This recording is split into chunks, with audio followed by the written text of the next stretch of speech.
सम्पूर्णमा नमस्ते साथीहरू।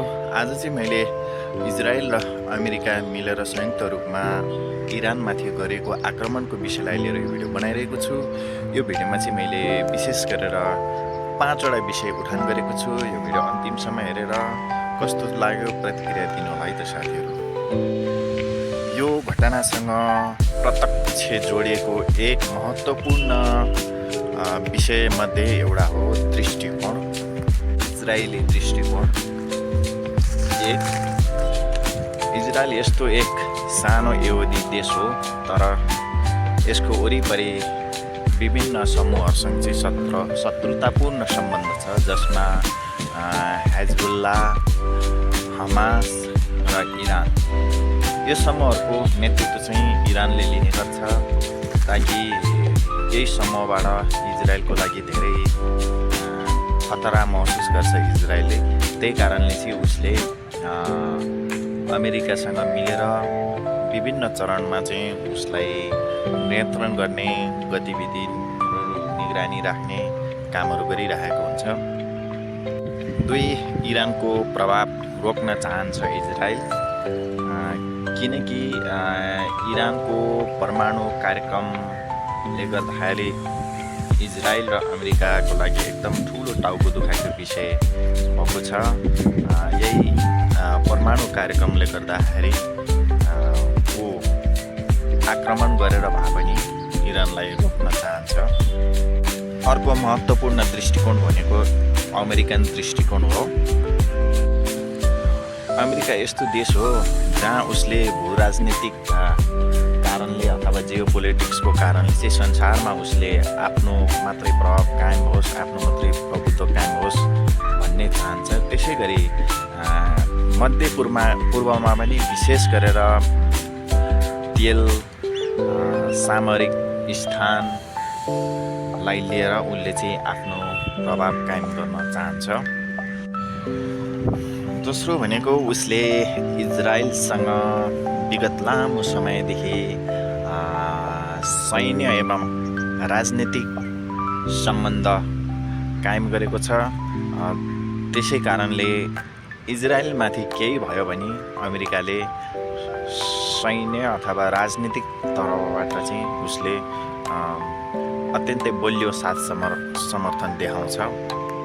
तेस्रो, अमेरिका विशेष गरेर इरानको परमाणु कार्यक्रम चाहिँ आफूलाई खतराको महसुस गर्छ। त्यसै कारणले इरानको परमाणु कार्यक्रमलाई रोकेर अथवा ध्वस्त बनाएर क्षेत्रीय सन्तुलन कायम राख्न ऊ हरसम्भव प्रयास गर्छ। दोस्रो पक्ष कहाँ कसरी आक्रमण गरियो त भन्ने विषय पनि महत्त्वपूर्ण छ यो घटनासँग। अयतोल्लाह अली खामेनी चाहिँ इजरायल र अमेरिकाको लागि चाहिँ लामो समयदेखि चिन्ताको विषय थियो, ताकि इरानको परमाणु कार्यक्रम र उसको क्षेत्रीय सैन्य प्रभावको कारणले इजरायल अमेरिकासँग इरानको तनाव बढिरहेको थियो।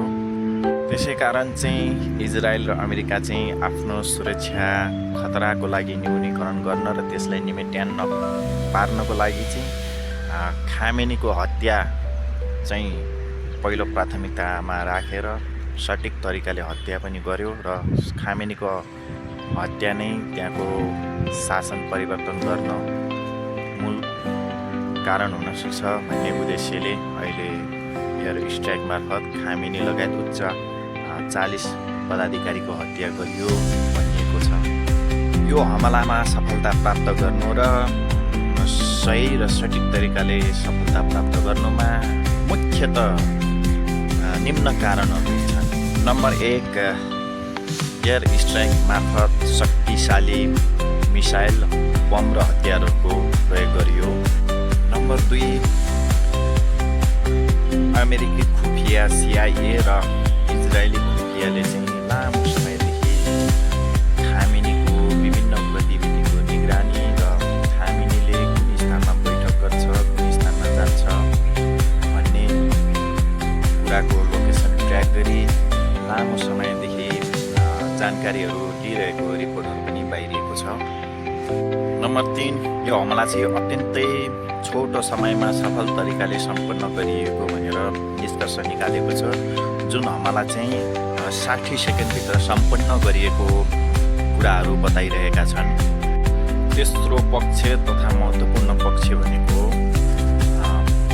यो घटनासँग जोडिएको यसले पनि ठुलो भूमिका खेलेको छ सफल स्ट्राइकको लागि, जसमध्ये नम्बर 1 मा रहेको छ सटिक पूर्व सूचना र लोकेसन ट्र्याकिङ।